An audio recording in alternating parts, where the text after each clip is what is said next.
Hello everyone, my name is Korvi Rakshand. I'm the founder of JAAGO Foundation. It is an honor to receive this year's Raymond Magsaysay Award in the category of Emergent Leader. Today, I will take you with my personal journey of how we were able to take quality education in the most remote parts of Bangladesh and at the same time mobilize thousands of young people for community service.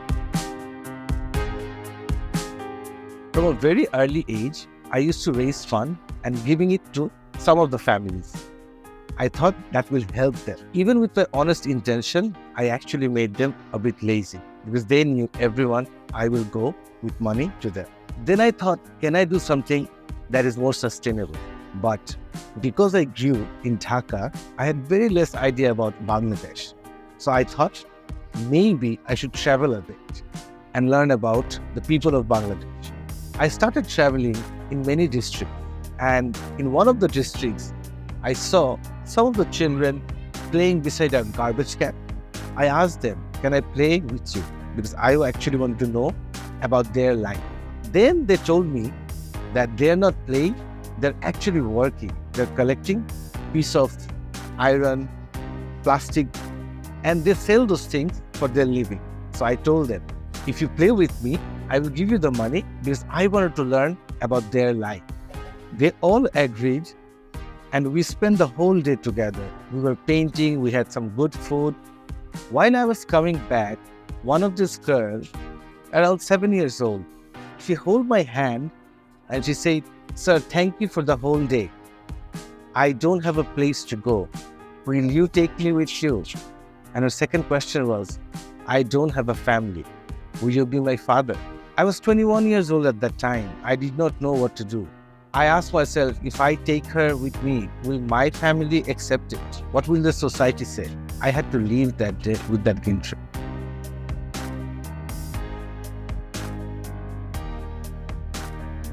When I came back, I talked with my friends and we decided we need to do something for the children. We went from one slum to another, trying to convince people that we want to help their children. But due to my name, a lot of people couldn't relate, couldn't understand. They thought we are here to convert their children to other religion. We had a hard time, but at last in Wire Bazaar, we were able to find 17 children.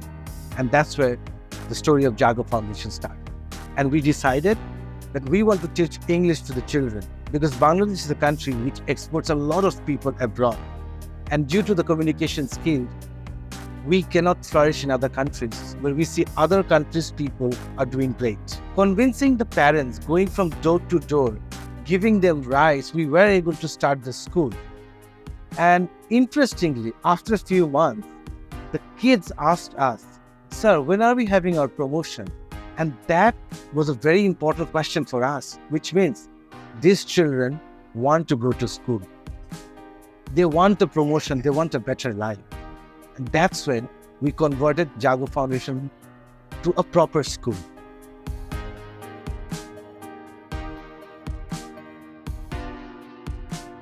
After we started the school, we got our first donation, a donation of $300. We were super excited, but we did not know what to do.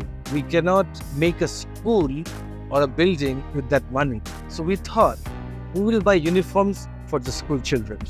We bought the uniform, the school was happy, children were happy, we were happy. But after 7 days, when the children were coming to school, we saw that they were wearing the dirty uniforms and they were coming. And that's because some of the parents didn't have the money to buy soap, and some of them didn't have the concept. So that's when we started a call for hygiene program where we give them detergents and other stuff for the children. After a few days, when the kids were continuing the school, we realized that they're suffering from malnutrition.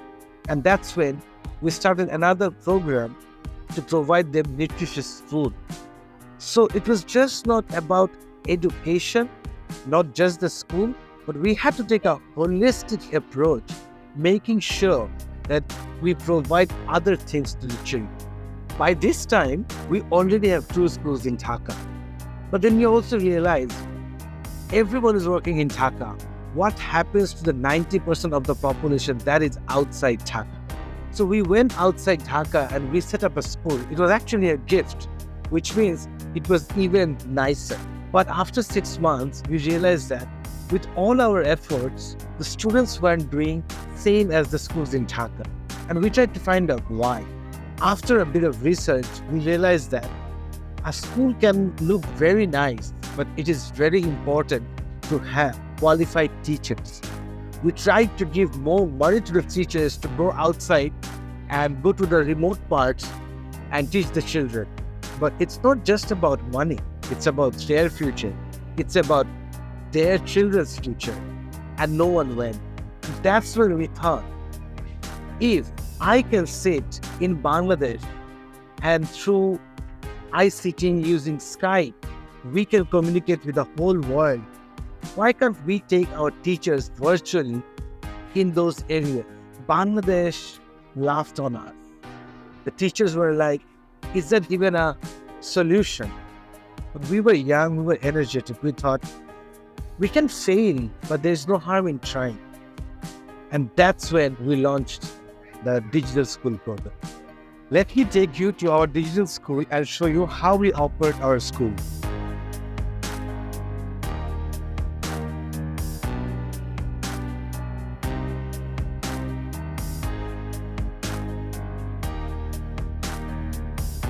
Welcome to online school. When we first started the online school, we weren't even sure if it will work. But the interesting part was, the students ask us, how is the television talking to them? In the television, usually you see celebrities. They're like, how is a celebrity teaching the students? They were really excited, and that worked out. But if you remember, when we were young, in our classroom, we just had a textbook, and whatever we could see was just a picture. But using the online system, we could go to YouTube, show a video of the topic, or sometimes if we're introducing a new country, we use Google Maps and we take our students virtually to those places. In this way, the online school was really attracting and helping the students to understand the concept. Today, we're able to teach 30,000 students in all over Bangladesh at the JAAGO Foundation online school. And we hope that we'll be able to not only keep this model in Bangladesh, but also take them abroad to other countries where it is needed. When I started JAAGO Foundation, I was still in university. After my graduation, I was expected to take over my family business, or as I studied law, to become a lawyer. But I was really passionate about helping these children, working with these young people. And after my graduation, when my parents understood that this is my passion, they gave me an option of whether their business or my madness. And if I had to choose madness, I was asked to leave home. And that is when the real struggle and the real learning also started. Because I moved out from my home and I stayed in the slum for 9 years, inside the school, inside the slum, in a room which was 8 feet by 10 feet. But I always take it as a blessing in disguise, because if that day my parents didn't give me that option, I would have never learned what real poverty is. From my understanding, poverty is not in the stomach, it's in the mindset. And education can only change that or break that.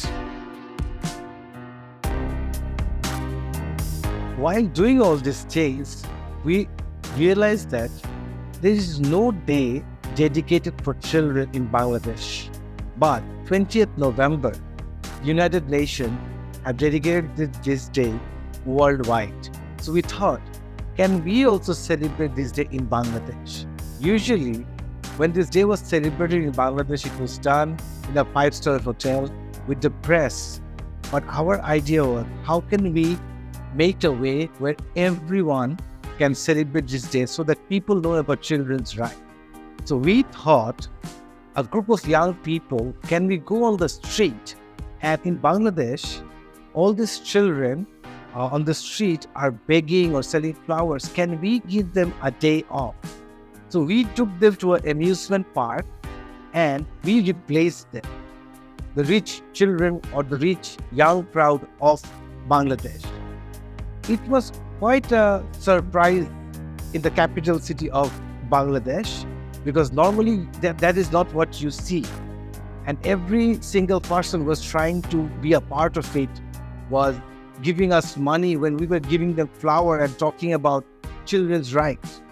And after celebrating that day, when all these young people saw that they can also make a difference with one step, they thought, can we also do something like that?